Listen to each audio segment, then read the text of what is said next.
अस्सलाम वालेकुम दोस्तों, मैं ਤੁਹਾਡਾ ਮੇਜ਼ਬਾਨ ਮੁਹੰਮਦ ਸਾजिद ਵਿਰਕ। ਤੁਸੀਂ ਵੇਖ ਰਹੇ ਜੇ YouTube ਚੈਨਲ ਮੇਰਾ ਸਾਈਵਾਲ ਟੀਵੀ। ਕਿਉਂਕਿ ਜਨਾਬ ਮੈਂ ਵੀਰਾਂ ਵਾਸਤੇ ਰੋਜ਼ ਕੋਸ਼ਿਸ਼ ਕਰਦਾ ਅੱਛੇ ਤੇ ਖੂਬਸੂਰਤ ਜਾਨਵਰ ਦੀ ਵੀਡੀਓ ਲੈ ਕੇ ਹਾਜ਼ਰ ਹਾਂ। ਉਸੇ ਤਰ੍ਹਾਂ ਜਨਾਬ ਰੋਜ਼ ਦੀ ਨਿਸਬਤ ਆਖਰ ਜਨਾਬ ਦੋਸਤਾਂ ਵਾਸਤੇ ਇੱਕ ਸਜਰੂ ਸੀ ਵੇੜ ਦੀ ਵੀਡੀਓ ਲੈ ਕੇ ਹਾਜ਼ਰ ਹੋਏ ਹਾਂ। ਉਮੀਦ ਕਰਾਂਗੇ ਹਰ ਰੋਜ਼ ਤਰ੍ਹਾਂ ਤੁਹਾਨੂੰ ਸਾਡੀ ਅੱਜ ਵਾਲੀ ਵੀਡੀਓ ਪਸੰਦ ਆਏਗੀ। ਇਸ ਤੋਂ ਪਹਿਲੇ ਤੁਹਾਨੂੰ ਜਾਨਵਰ ਕਰੀ ਤਸੱਲੀ ਸਭ ਤੋਂ ਪਹਿਲਾਂ ਜਨਾਬ ਸਾਡੇ ਚੈਨਲ ਨੂੰ ਕਰਨਾ ਸਬਸਕ੍ਰਾਈਬ ਤੇ ਬੈਲ ਆਈਕਨ ਨੂੰ ਕਰਨਾ ਪ੍ਰੈਸ ਤਾਂ ਕਿ ਸਾਡੇ ਅੱਛੇ ਬਿਹਤਰੀਨ ਵੀਡੀਓ ਦਾ ਨੋਟੀਫਿਕੇਸ਼ਨ ਜਨਾਬ ਵੀਰਾਂ ਨੂੰ ਮਿਲਦਾ ਰਹੇ ਤੇ ਵੀਰ ਵੇਖ ਰਹੇ ਸਭ ਤੋਂ ਪਹਿਲਾਂ। ਇਹ ਜਨਾਬ ਸੱਜਰ ਸੀ ਵੈੜ है प्रिंट मेरे वीर दोस्तों के सामने कद बड़ा वैड़ का जनाब रोग रोग का जनाब थान है। हवाना भी जनाब वीर दोस्तों सलियाँ करनी लैने देने जनाब नसीब होंगे। सिरो जनाब ओरिजिनल मोनी पिछे जनाब इनके बच्चा जे जेर का पल्लू जनाब तुरया है।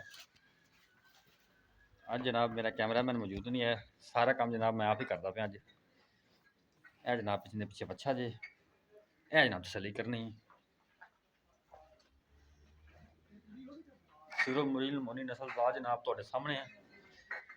यह जनाब थान वेखो इनका मुठ मुठ जनाब रोग रोग का थान जिन्होंने जनाब आप आखी था ना वो जनाब है पहले ने कि दूजे ने पहले ने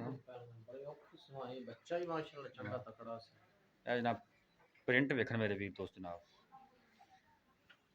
अगर जनाब तुहानू साडी अज वीडियो अच्छी लगती जनाब साडे चैनल को सबसक्राइब करना तो जनाब वीडियो में शेयर लाजमी करना ताकि जनाब असीं मजीद बेहतरी वीरां दोस्तों वास्ते जनाब करते रहिए।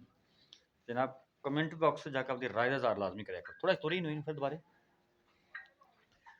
तुरन फिरन भी जनाब तुसीं वेखना एक दफा जनाब तसलियां करो। हाँ हाँ बड़ा ही आउट क्लास पीस जनाब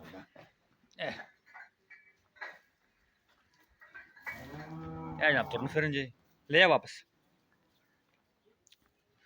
कोई सर नहीं कोई मरोड़ नहीं जनाब 16 ने जानवर जे लै चल तसलियां जनाब तुसीं कर लैनी है लैने देने जनाब नसीब होंदे ने।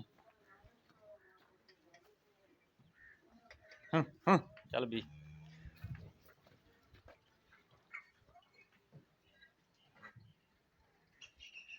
बाकी जनाब डिटेल जी आप ले लेने भाई तो इतना आओ सामने जाओ। अस्सलाम वालेकुम जी। वालेकुम सलाम भाई की हाल ने? ठीक ठाक जी करम भाई जान ये दसो ये पहले ना कि दूजे ने ये पहला है जी किन्नी देर दी सूई घंटे की 2 घंटे दी? होनी बिल्कुल ताजा सुई अच्छा ठीक हो गया जी।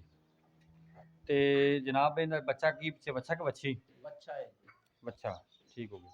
अच्छा मुल के जायज मुनासिब जा प्यार ये मोहब्बत बोल करते पे 2,90,000 2 लाख 90 चो रहत होगी अगर कोई दिवी तो बिल्कुल होगी प्यार 19 भी हो जाएगा। हां जी बाकी हर चीज़ की गारंटी छटा पवार गल्टी मरोड़ी अपनी हां जी बिल्कुल गारंटी ठीक हो गया। जनाब तुम गांव देख लीजिए डिटेल भी ले लीए 2,90,000 डिमांड की कोई वीर दोस्त जानवर खरीदने का सारा व्हाट्सएप पर रब्ता नंबर नोट करो 0322 70 87 633 फिर नोट करो 0322 70 87 633 ना फिर रब्ता नंबर है व्हाट्सएप